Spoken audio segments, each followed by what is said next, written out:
کوئی بزرگ تھے، ان سے ان کے چاہنے والوں نے سوال کیا کہ فلاں عابد، اس کے بارے میں لوگ کوئی اچھی بات نہیں کرتے، طعنہ زنی کرتے ہیں، ان پہ بات کرتے ہیں، آپ ان کے بارے میں کیا رائے رکھتے ہیں؟ تو انہوں نے جو جواب دیا وہ بہت خوبصورت تھا اور یہ ضرب المثل بن گیا۔ گفت بولے بر ظاہرش عیب نمی بینم و در باطنش غیب نمی دانم، کہ ان کے ظاہر میں تو میں کوئی عیب نہیں دیکھتا، اور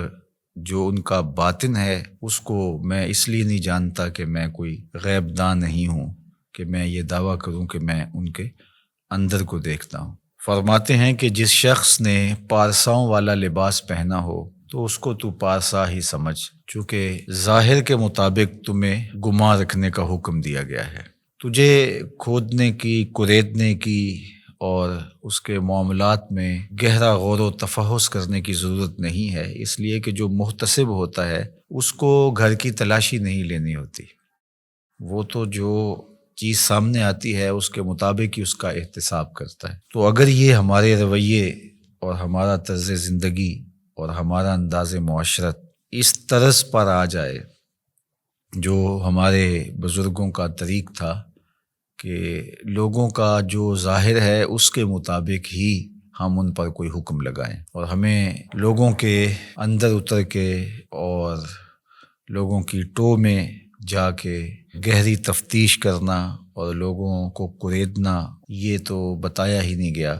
لا تجسسوا، ہمیں تو یہ کہا گیا ہے کہ تم جاسوسی نہ کرو۔ تو آج ہمارے جو رویے ہیں وہ بالکل اس کے برعکس ہیں۔ ہم وہاں تک اتر جاتے ہیں لوگوں کے حوالے سے اور بدگمانیوں کو پھر پالتے ہیں، اور پھر ان بدگمانیوں کے مطابق اپنا ذہن بنا لیتے ہیں اور پھر باقاعدہ اس کو آگے منتقل کر دیتے ہیں۔ تو بعض اوقات ہمارے غلط اندازے کی وجہ سے کسی شخص کی تصویر معاشرے میں ایسی چلی جاتی ہے جو کہ اس کی حقیقی تصویر نہیں ہوتی۔ اگر وہ برا ہے بھی، اس کی عادات میں اور اس کے رویوں میں، اس کے طرز زندگی میں وہ چیز ہمیں دکھائی نہیں دے رہی، تو اس کا باطن اللہ کے سپرد ہے۔ ہمیں باطن ٹٹولنے کی ضرورت نہیں ہے، ہم تو حکم ظاہر پہ لگائیں گے۔ تو اس لیے شیخ سعدی شیرازی علیہ رحمہ نے، اللہ ان کی قبر پہ کروڑوں رحمتوں کا نزول فرمائے، انہوں نے اس حکایت کے اندر بزرگوں کا خوبصورت کردار بیان کیا ہے کہ تم لوگوں کے ظاہر پہ نظر رکھو، اور جو تمہاری رائے ہے وہ ان کے ظاہر کے مطابق ہی ہونی چاہیے، اور ان کو کرید کر کے اور ان کے معاملات کے اندر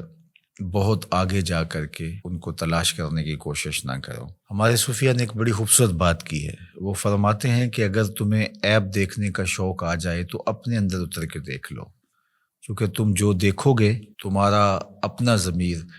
اس کی نفی بھی کر سکے گا اور اس کا اثبات بھی کر سکے گا۔ اور اگر تمہیں خوبی دیکھنے کا شوق ہے تو وہ دوسروں کے اندر دیکھو، دوسروں کے اندر خوبیاں دیکھو گے تو ان کے بارے میں تمہارا گمان اچھا ہوگا، جس سے تم اجر پاؤ گے۔ اپنی خوبیاں دیکھنے لگو گے تو تکبر پیدا ہوگا، ریا پیدا ہوگی، اوروں کی خوبیوں سے ان کے بارے میں حسن ظن پیدا ہوگا جو نیکی ہے۔ تو جب خوبیاں دیکھنا چاہو تو پھر اوروں کی خوبیاں دیکھنے کی کوشش کرو،